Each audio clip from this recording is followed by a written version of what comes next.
And look at the spine. You see that logo on there?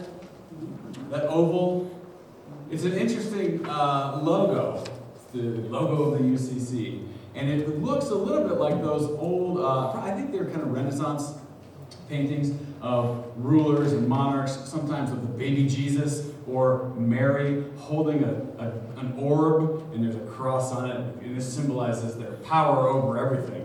So I look at that logo and I think, ooh, that looks a little imperialistic, and because I'm super alert to those things, I get nervous. But it also is, at the bottom of it, there's this orb that is broken into three pieces. And that's to remind you, you will be my witnesses in Judea, Samaria, and to the uttermost parts of the earth. And then around the oval, around the cross with the crown on top that seems to be very triumphalistic, there is a phrase that says that they all may be one. That comes from the book of John. That comes from the 17th chapter of the book of John, where Jesus is praying for his disciples, and then he's also praying for those who will become disciples afterwards. In other words, the people who are reading that book. In other words, perhaps you and me.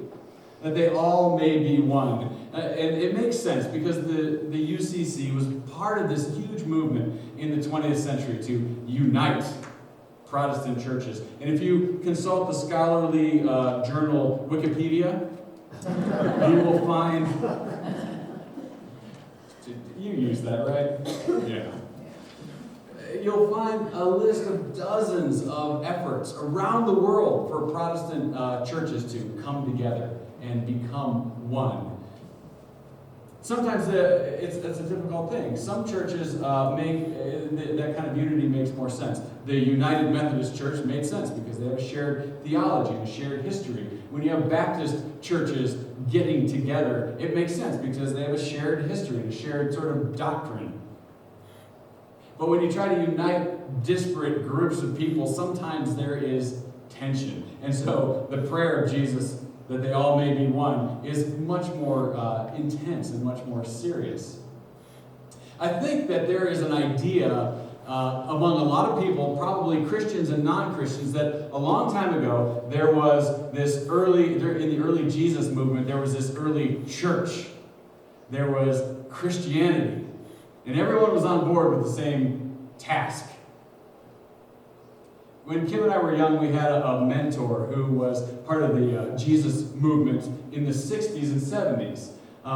And he and his friends got together and he told us we were going to form a New Testament church. And we were all excited about that. And then we met this traveling evangelist from England and they said, we're a New Testament church. And he said, well, which one? Are you a Corinthian church? Are you a Jerusalem church? Are you a Roman church? And he said, we stopped saying that after that. Because it's better to say there were many Christianities. And you don't have to read people like Origen and Irenaeus and Tertullian and as they inveigh against the heresies or the proto-heresies of their time. You read the Bible, and you have Paul who gets in almost fistfights with Peter, and he probably would have lost, just by the way they're described. You've got Paul saying things like, faith not works, right? I'm sure you've heard that. And then you have James coming along and saying, your faith is nothing unless you do something with it. In other words, work.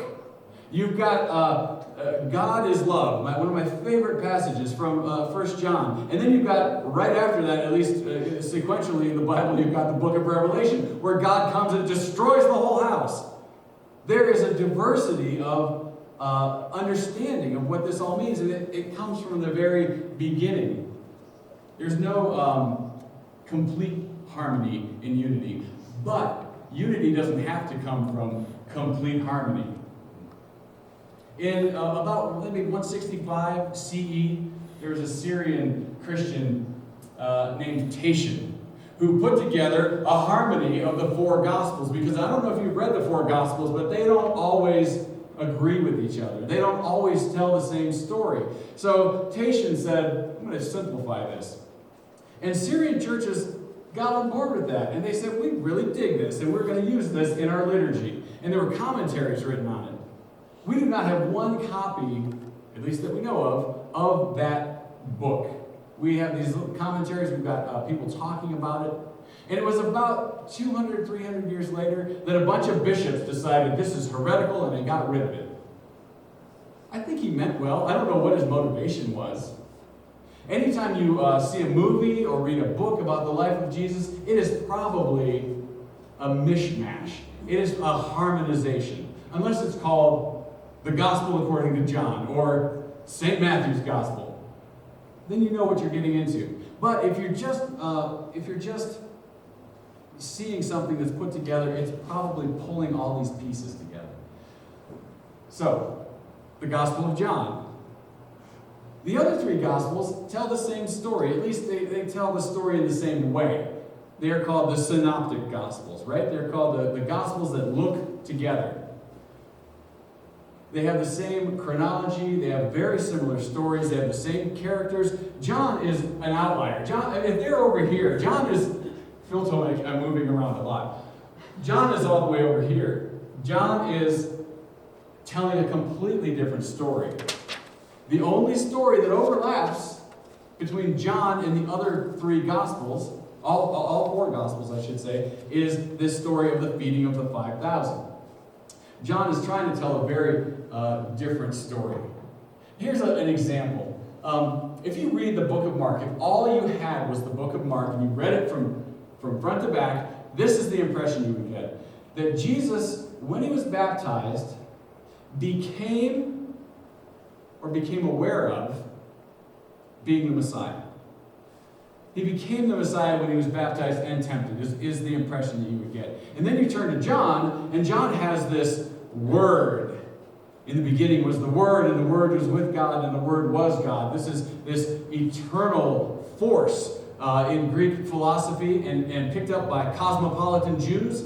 This is this eternal force that creates and binds everything together. And John says that force, that word, that logos, built a house, set up a tent in the middle of humanity. That's maybe one of the greatest things you can hear. Set up a tent in the middle of humanity.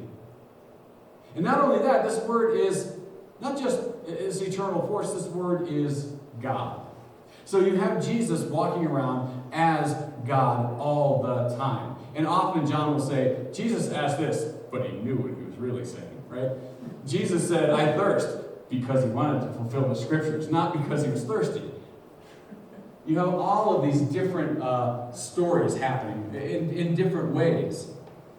So the lectionary is inviting us into this conversation that Jesus is having with a crowd of people. And it's not uncommon that, in John especially, that there will be a person who asks Jesus a bunch of questions, agrees with him, disagrees with him, leaves changed, or just leaves angry, which is what's going to happen with this crowd. The crowd acts kind of like a Greek chorus with all of these questions. And they start talking about manna. They start talking about the Exodus. They start talking about the bread of life. And Jesus makes this very distinct and very direct connection between himself and the bread that their ancestors ate in the wilderness. And not only did our ancestors eat that bread, that's me, and also I'm here right now and I'm here to offer you this bread. In a few sentences after our reading ends, Jesus is going to start saying, this is my flesh. And it's going to get really weird and really annoying, and the crowd is going to get really discouraged by this. Sometimes when I'm talking to people and I feel like that I'm not understanding what they're saying, or because I think I'm super smart, other people aren't understanding what they're saying, I ask them, can you say that in a different way? So I would say to Jesus, can you say that in a different way? And Jesus would say, no, I'm not going to say it in a different way. This is my flesh. Period. This is the insistence that I am making. I am the bread of life. You have to come to me. 7 times in the Gospel of John, Jesus says, I am something. This is the first time. I am the bread of life. I am the resurrection and the life. I am the light of the world. I am the gate. I am the good shepherd. I am the vine. And we know why he says I am, right? I'm going to launch into the whole thing I always do when we talk about Yahweh. I am the root of the ground of all being, right? The emptiness that brings everything forth. This is how Jesus is identifying himself with. recently, Marty reminded me of the old joke that UCC stands for Unitarians Considering Christ. So I imagine that for some of you, maybe for most of you, this is maybe a more difficult thing. But maybe the thing I said about Mark, talking about Jesus sort of being adopted or becoming the Messiah later on, is troubling. And that should point you to the fact that Christianity is very diverse. I was never a really great evangelical. I think the reason I identified myself as an evangelical for a while is because of that mentor Kim and I had, who casually mentioned one time, he was a youth minister at a UCC church, casually mentioned one time being an evangelical, and I thought, that's what we are. And as I explored that, I realized that's not quite what we are. That wasn't quite what he was. He was a charismatic, Jesus people person in an extremely liberal denomination. But I do like this evangelical identity with Jesus, this closeness to Jesus. I recently saw a picture of the office door of one of my favorite seminary professors, who was one of those mystical social justice people, kind of this social justice mystic. And he was also an academic. And he was also cool. So, on his door, he would have newspaper articles hanging and magazine covers that were ripped off and taped on the door. And people would put greeting cards on his door and postcards and little notes. Thanks, Richard. Just something like that. Well, in this photograph, there is a Post-it note in the middle of the door on top of all of this other really interesting and important stuff. And it said, Jesus knows me, this I love. And there's something to that, isn't there? Isn't that a comforting thought? Jesus knows me, this I love. Jesus provides a multiplicity. This isn't my phrase, by the way. I heard someone else say this, so I'm not as clever as this sounds. Jesus provides us with a multiplicity of responses to the human condition, to the condition that we find ourselves sort of sometimes trapped in. Sometimes we refer to that as sin. Sometimes we refer to that as being oppressed. Jesus comes along and provides a bunch of ways for us to, a bunch of responses for us.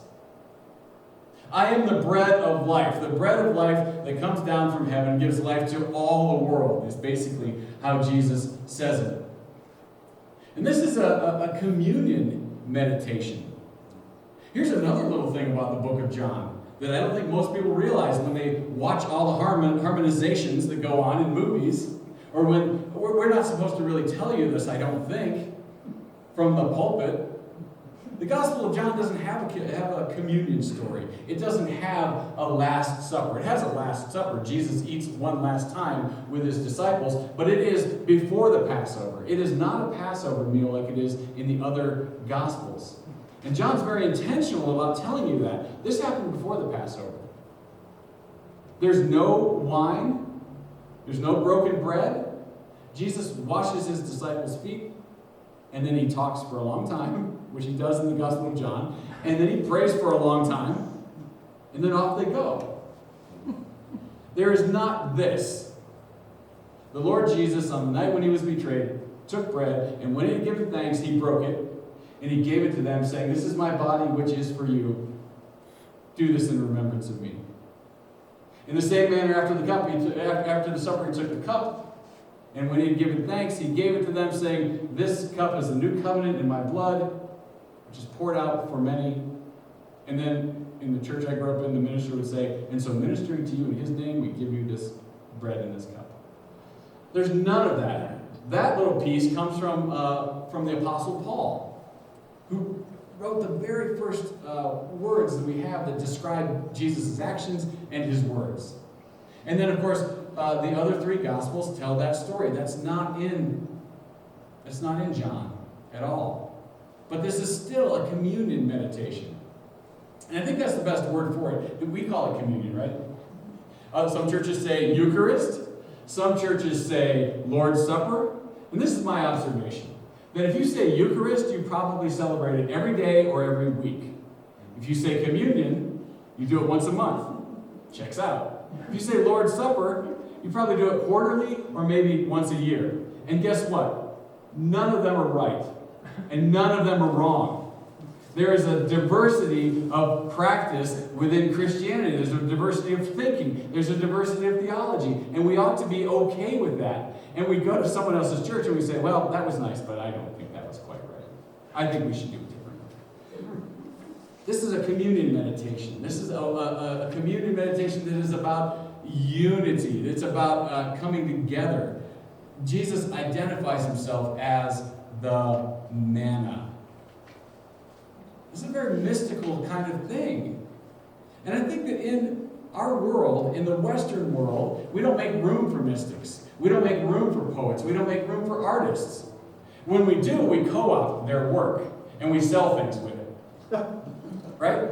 That's the best place for artists and mystics to get their work done. Jesus says this is about provision in the wilderness. And I am the provision in the wilderness. Now, it seems to me that often, most of us don't want to be in the wilderness. Most of us want to pass through that as quickly as we can and get to what we think is the good life. But the manna that Jesus is talking about didn't happen in Egypt.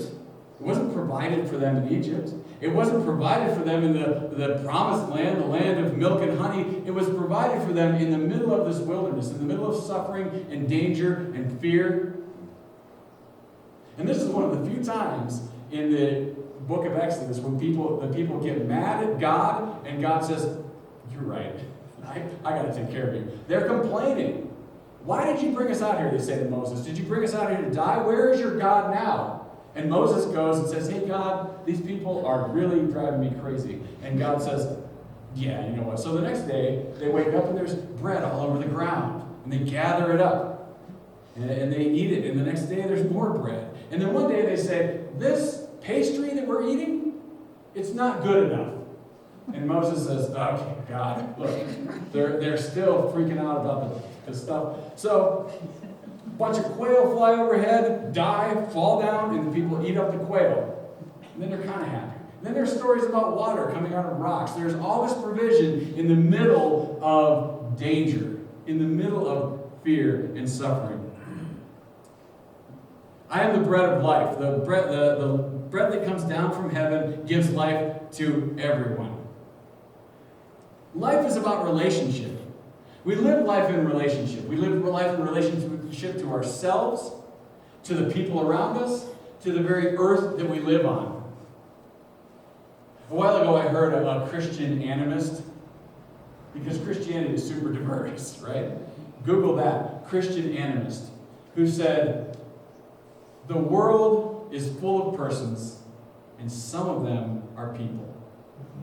We live our lives in relationship. And that Psalm 51 is a psalm at its heart about broken relationships. It concentrates on a broken relationship with I am, with the ground of all being, but relationships that are broken. Sometimes you feel a muddiness in your own self, don't you? This disconnection even from your own being, from other people, from your neighbors and your enemies, even from the planet around us.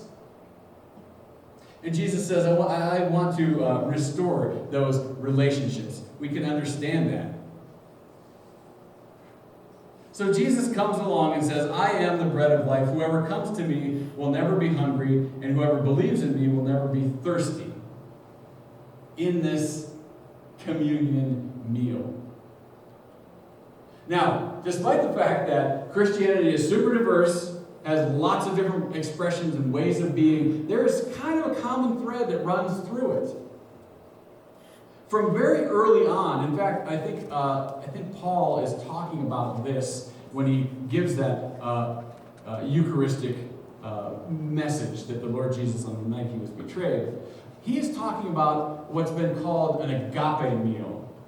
And that happens with Christians around the world in lots of different contexts. Paul scolds them because their agape meal is all the rich people get there early and eat all the food, and then the slaves and the poor show up and there's nothing to eat. And Paul says that is not how we do it. That is not communing. But these agape meals happen all over the place. And they don't just happen here. They happen back there, and they happen in our homes, and they happen when we run into each other and get a cup of coffee. 20 or more years ago, probably 25 years ago, there was an Anglican church in England, a charismatic Anglican church, that had put together this membership program. And they decided to make it available to the entire world. And so you could buy this course called the Alpha course. And you could buy videos from them, you could buy outlines from them, you could buy little booklets from them. And they said, do whatever you want with it. It's maybe 10, I think it was about 10 weeks of courses. You don't have to do all the weeks. If you don't want to, you can skip a week. Now, most of these weeks were like sort of evangelical apologetics. Who's God? What's God like? Why should you believe the Bible? Who's Jesus? There were very direct and explicit answers kind of in the presentations. And then you had a conversation. And the conversations were extremely open-ended and never came to any conclusion. Guess what part of it I like the most? They said you can use this any way you want to. You can give your own presentation. You can use our videos. But here's the one thing you can't do. You can't not eat together. Every time you meet together as part of this course, eat something together. And I think that was the trick. I think that was the secret. I think the secret was that people spent time together looking at each other and awkwardly trying not to have food fall out of their mouths while they talk to each other. Because that's pretty much half of dinner, isn't it? When you're with someone else? I'm sorry. That's me. Those are the things that matter, and that's where Jesus is the bread of life, in those moments, in those times. Now, I like that this is called a reflection, because what I try to do is reflect on things. I try to give you a box of thoughts and movie quotations and lyrics from punk rock songs and fears and anxieties and hopes that you can maybe take home and pull out of the box and stick on your faith, and maybe that works, or maybe that's the wrong thing, so you get rid of it, but you put something else. As you have been building your faith, some of you, many of you, for longer than I've been alive. So a lot of times I don't say, let's do this. But I want to propose two things to you, and I don't want to do them right away. Because there's a rule, right, that you should be in a ministry setting for a certain amount of time before you change anything, especially the carpet. Apparently, that's where churches get divided. But I want to propose two thoughts to you, two ideas. I'm sorry for mentioning the carpet. Two ideas, two thoughts. One is, I would wonder what it would be like if we figured out a way to integrate what we do here and what we do there. And I'm not necessarily saying that we should take that in there. Maybe we should bring what's in there out here.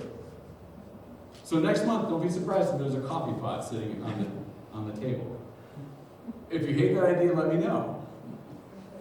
The other idea is this. A few weeks ago, I was talking to Lindsay, who said, I think Tuesday night church would be great. Partly because Sunday mornings are so nice to hang out and do other things. And then she was very generous, and she said, or Wednesday, or Thursday night. And I started thinking about how that integrates with Fred's idea of evangelism. He's been talking to us a lot about evangelism. He keeps saying, we have good news to share with our neighbors. And I don't know how you would phrase it, Fred, but we have good news, that we no longer have to live in conformity to the cruelties of the systems of the world, but that we can live lives of grace and justice and mercy and peace. And grace and justice and mercy and peace are not just the domain of God, but become the domain of human beings as well. You might say it differently.